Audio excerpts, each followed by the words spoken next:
Hi everyone, my name is James and welcome to our English Learning channel. Today we're going to talk about some essential tips that will help you feel more comfortable and confident speaking English in your daily life.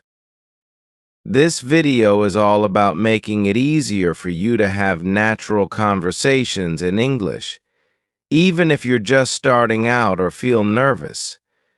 By the end, I hope you feel more prepared and ready to connect with people using simple, everyday English.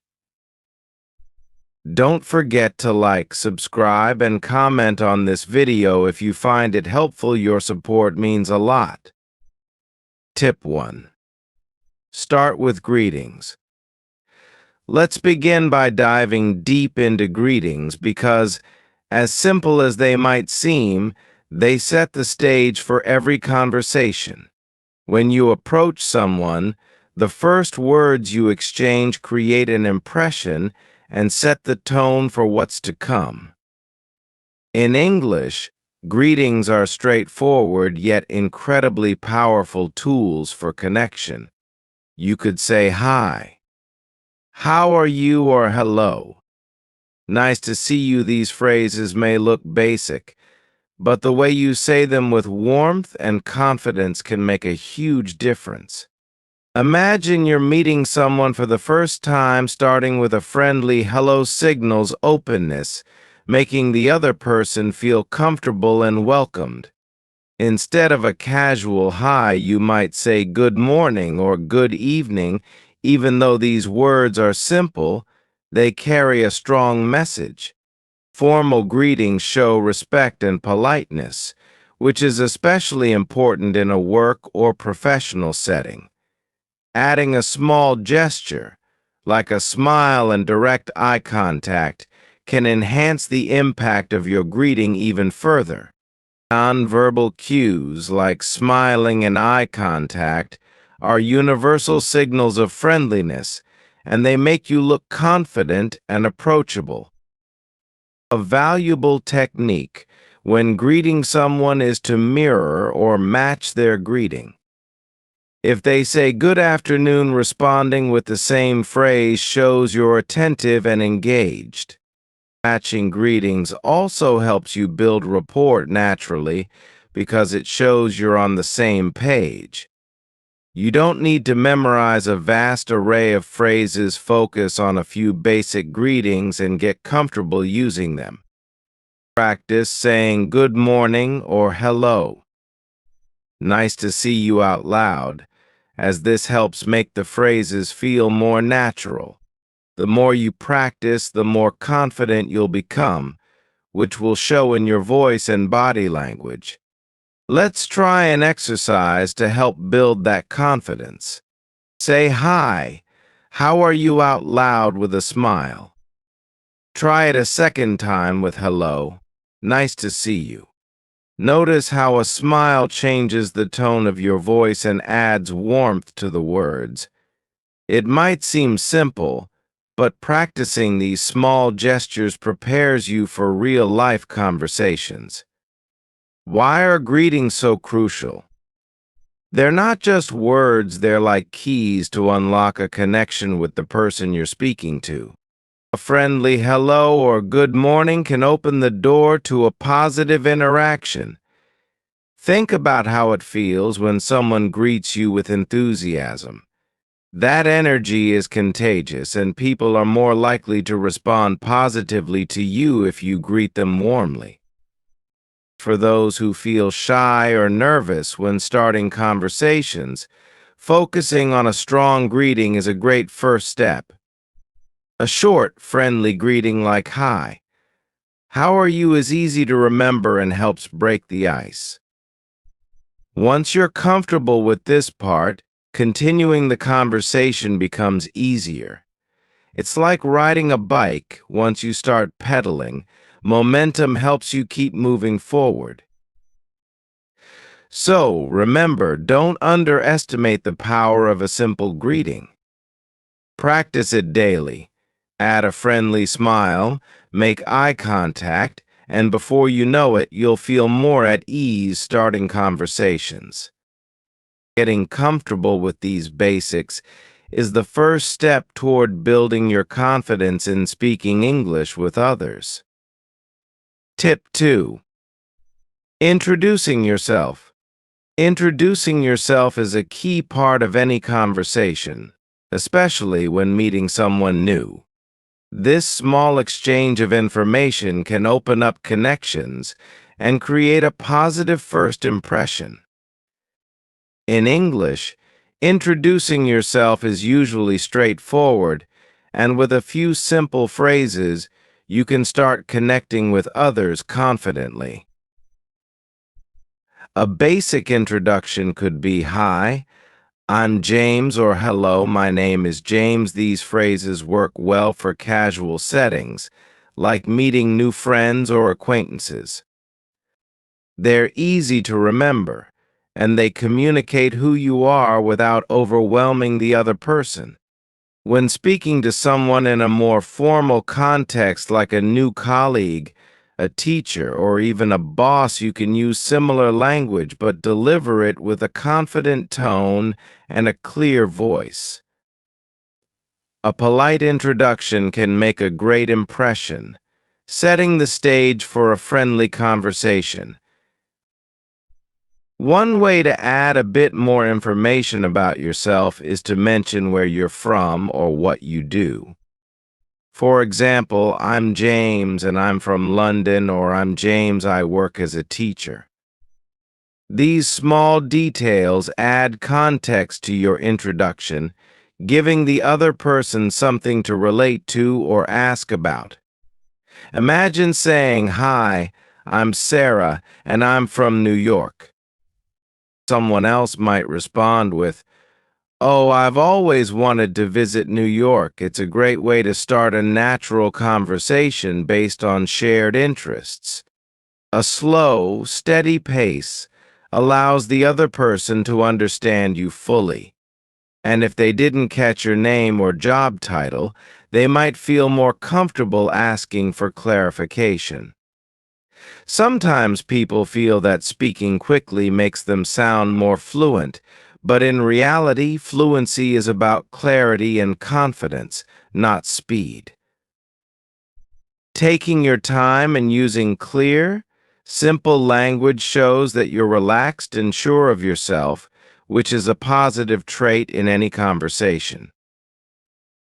For example, "I'm a student," or "I work in marketing." Practicing these sentences out loud helps make the words feel more natural and prepares you for real-life situations. Another helpful tip is to use body language to support your words. Just like with greetings, a smile and eye contact make a big difference when you're introducing yourself. Smiling helps you appear friendly and open, and eye contact shows that you're engaged. When you meet someone new, you want them to feel that you're interested and approachable, and nonverbal cues like smiling can communicate this instantly. If you're meeting several people at once, it's a good idea to repeat your name with each introduction. This repetition helps people remember your name, and it shows that you're taking the time to connect individually with each person.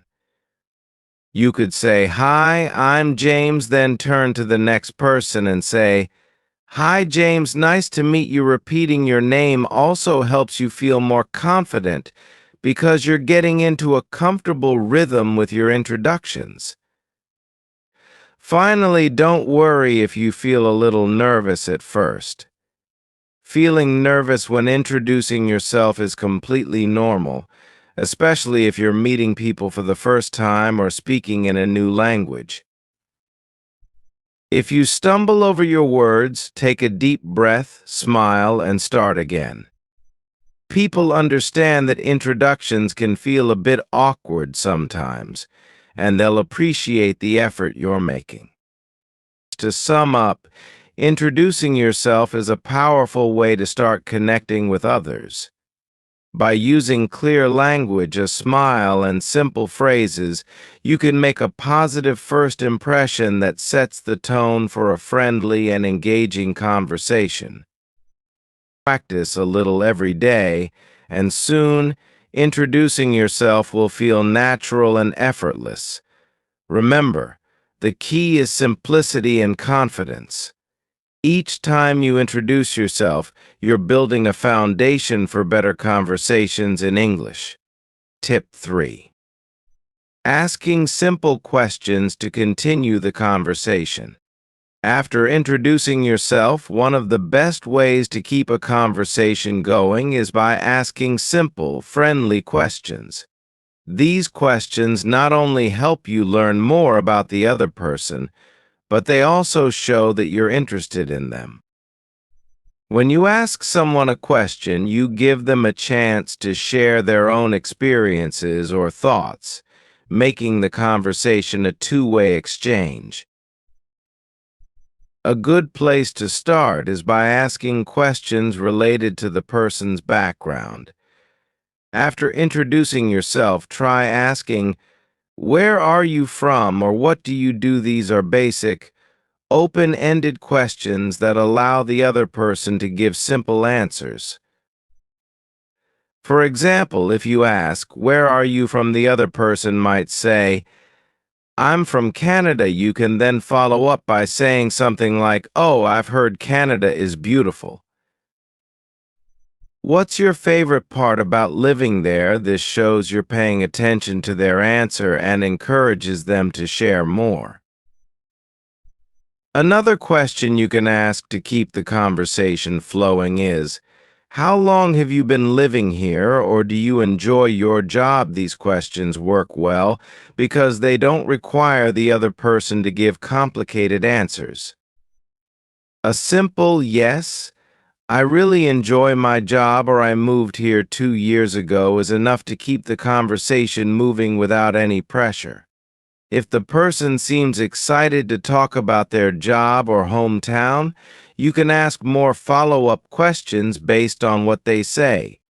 Listening is just as important as asking questions because it allows you to pick up on details that you can ask more about. For instance, if someone mentions they have a pet, you could ask, "What kind of pet do you have?" This keeps the conversation light and enjoyable without forcing you to come up with new topics constantly. When asking questions, you don't need to worry about perfect grammar or complicated vocabulary. Focus on being friendly and interested. For example, if someone says they're from Paris, you could say, "Oh, that's cool. I've always wanted to visit Paris. Do you have any favorite places there?" This type of follow-up question shows genuine interest and lets the conversation develop naturally. The goal is to create a relaxed, friendly atmosphere, not to sound formal or rehearsed. What do you like to do in your free time? How long have you been studying here? Do you have any favorite places to visit? Having a few questions like these in mind can give you confidence during conversations, especially if you feel nervous or unsure. You don't need to memorize a list of questions, but keeping some general ideas can help you feel more prepared and make starting conversations easier. As you practice, you'll find that conversations often develop naturally without too much planning. Let's say you ask, "Do you have a favorite hobby?" If the other person says, "Yes, I love hiking," you can then ask, "Oh, that's great. Do you go hiking often?" Small, connected questions like this help the conversation flow without needing to think too far ahead. Another key point to remember is that you don't have to keep the conversation serious. Sometimes light-hearted questions can make the interaction feel more relaxed. For instance, you might ask, "What's your favorite type of food?" or "If you could travel anywhere, Where would you go? Fun questions help keep the atmosphere positive, and people often enjoy sharing their preferences or dreams. Simple questions are often the best because they're easy for you to remember and easy for the other person to answer. Over time, asking questions and listening to the responses will become second nature, making you feel more confident and comfortable in English conversations. Tip 4. Sounding natural with filler words. One of the secrets to sounding more natural in English is to use small, everyday words known as filler words. These words, like well, so you know and I mean, are often used by native speakers to make sentences flow naturally and give them a casual, conversational feel. Though they don't add much meaning, filler words play a big role in helping you sound more relaxed and fluent in English. The word well doesn't change the meaning, but it makes the sentence sound less direct and more conversational. Filler words can also give you a moment to think while you're speaking. For instance, if you're trying to answer a question, you might start with, well, I think this short pause gives you a second to gather your thoughts without stopping the conversation. Another common filler is it's often used when you're explaining something and want to make sure the other person understands. For example, you could say, it was a long day. This small phrase can make you sound more engaging, as if you're inviting the listener to relate to what you're saying. Try using it in casual conversations to help you feel more connected to the person you're speaking with. One of the most versatile fillers is, this phrase is often used to clarify or add to what you've just said. For instance, if you say, I live in a small town, it's not that small, but everyone knows each other. The phrase one mean gives you a chance to explain your point in more detail. This type of filler is especially useful when you're talking about something personal or complex, as it lets you adjust your words naturally as you go along. Another example is the word so, which is often used to start sentences. It gives a conversational tone and makes it sound like you're transitioning smoothly into a new idea. For example, so I was thinking we could meet up later. This simple word softens your sentence, making it sound less direct and more casual. While filler words are helpful for creating a relaxed conversation style, it's important not to overuse them. Using too many fillers can make your sentences sound confusing or hard to follow. Imagine if every sentence you said included well so, or it might sound distracting. The key is to use them sparingly, only when they make the conversation feel more natural. Here's a helpful exercise to practice using filler words naturally. Start by recording yourself speaking on a simple topic, like your favorite hobby. Speak as you normally would, then play back the recording. Notice where you can add a filler word to make the sentence flow better. For example, if you say, I like to read books, you might try adding a filler and saying, well, I like to read books. After practicing a few times, you'll start to feel which fillers fit naturally into your sentences. Filler words can also help you sound more polite and less abrupt, especially when disagreeing or sharing an opinion. Imagine someone asks if you like a certain movie, and you didn't enjoy it. Instead of directly saying, I didn't like it, you could say, well, I didn't really like it. This small addition softens your response, making it sound less blunt and more conversational. Lastly, Filler words can help you handle moments when you need more time to think. For example, if someone asks you a difficult question, you could start by saying, "Well, let me think," or "That's a good question." This shows that you're considering your answer, giving yourself time to think without leaving an awkward silence. To wrap up, filler words are like conversational tools that help make your English sound more natural, fluent, and friendly. Practicing these small additions can make a big difference in how you come across in conversations. Use them sparingly, focus on sounding relaxed, and over time you'll find yourself speaking English in a more native-like, comfortable way. Tip 5. Listening carefully. Listening carefully is one of the most important skills you can develop when learning English or any language. Good listening helps you understand the conversation better, gives you ideas for how to respond, and shows the other person that you're genuinely interested in what they have to say. Active listening can be as simple as focusing on the other person's words, avoiding distractions, and responding naturally to what they share. When you're in a conversation, it's easy to focus too much on what you're going to say next, especially if you're nervous. But instead of planning your next words, try focusing fully on the other person's words. This not only helps you understand them better, but it also allows the conversation to flow naturally.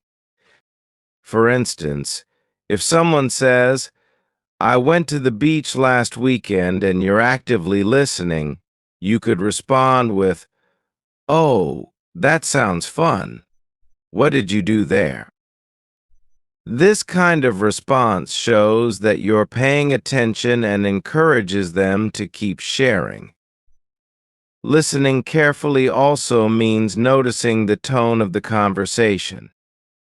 Tone isn't just about what someone says, but how they say it.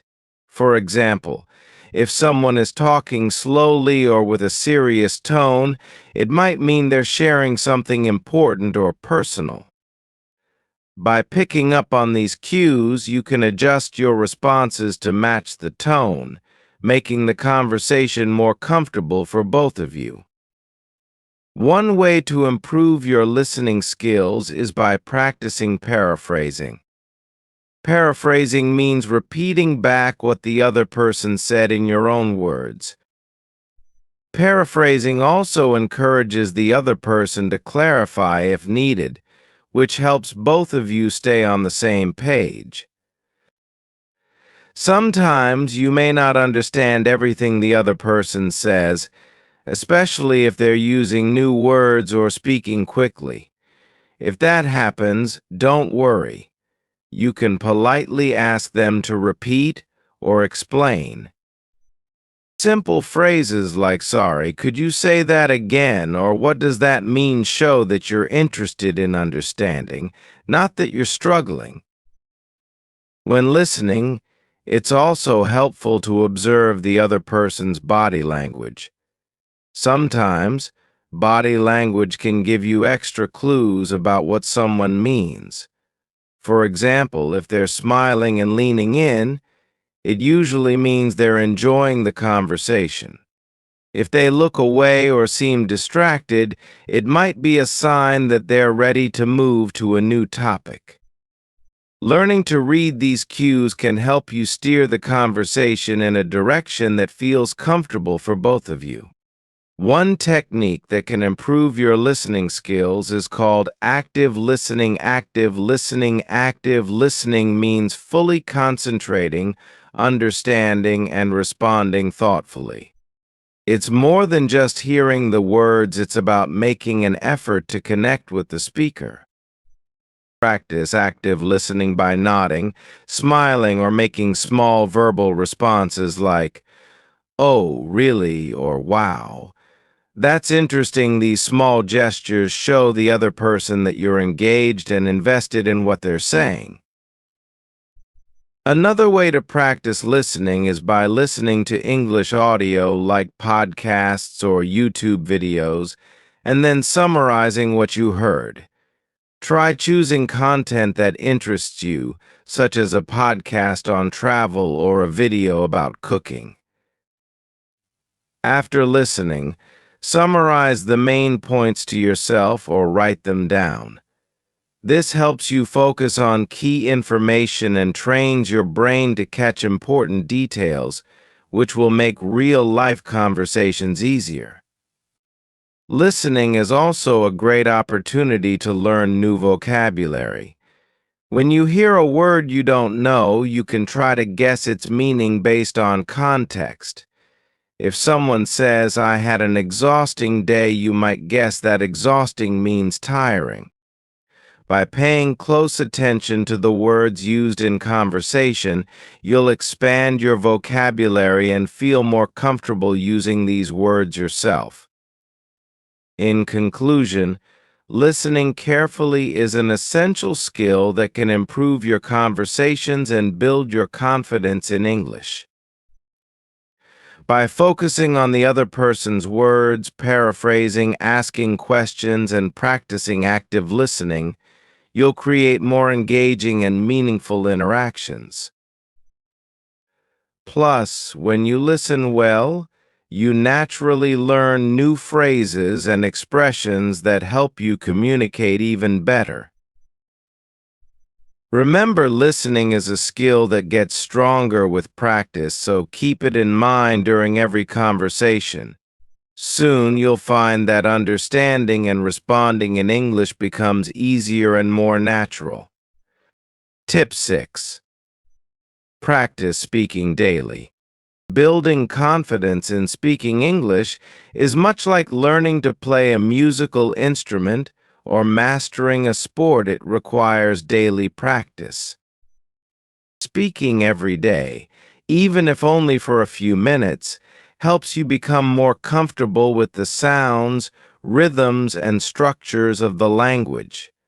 Consistent practice makes speaking English feel more natural, which over time will boost your confidence.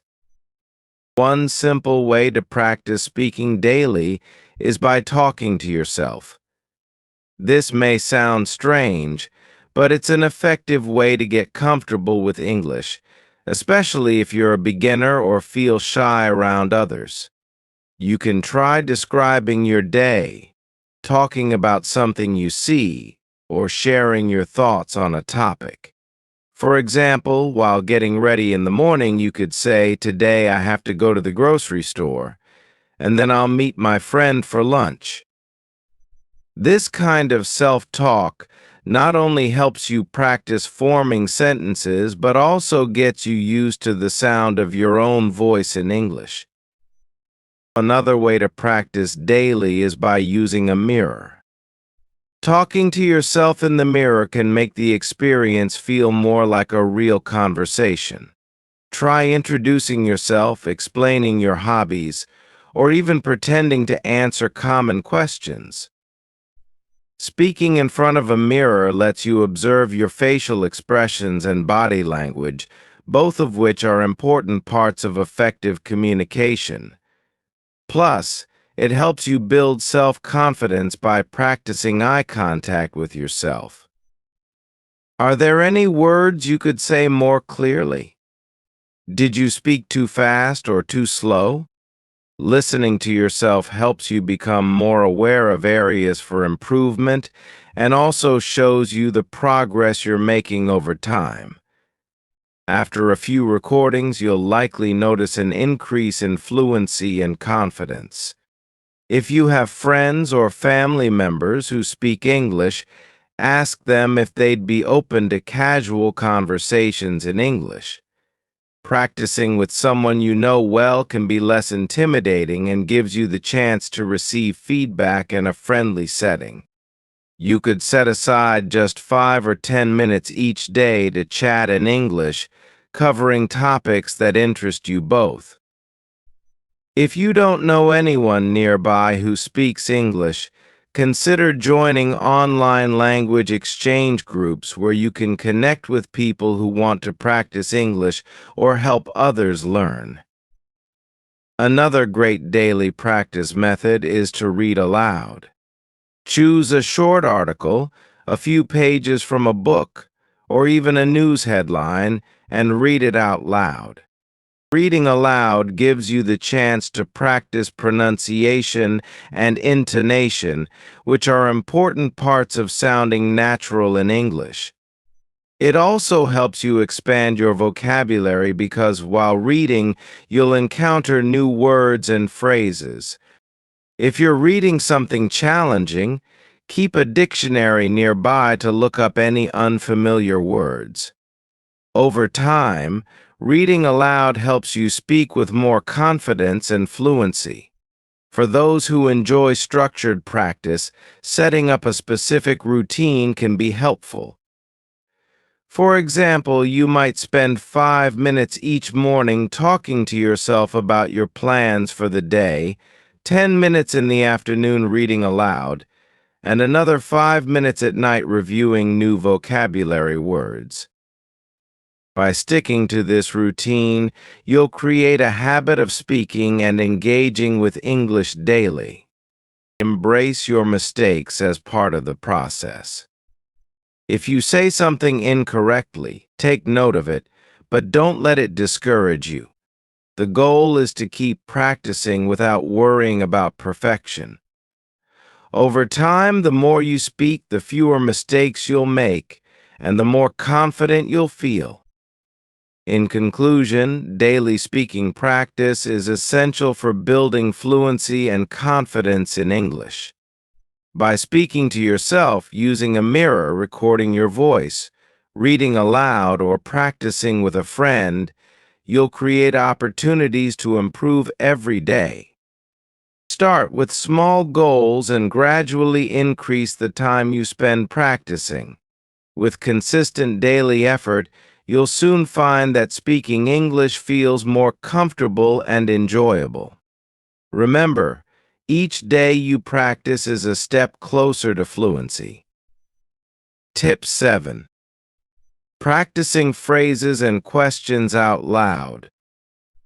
The final tip is all about the power of practicing key phrases and questions out loud. Speaking a new language can feel intimidating, but by practicing frequently used phrases and questions, you can start building familiarity and confidence in your conversational skills. Think of these phrases as your foundational tools. They're simple, versatile, and will help you communicate in a variety of situations. Try standing in front of a mirror and repeating, "Hi, how are you?" a few times.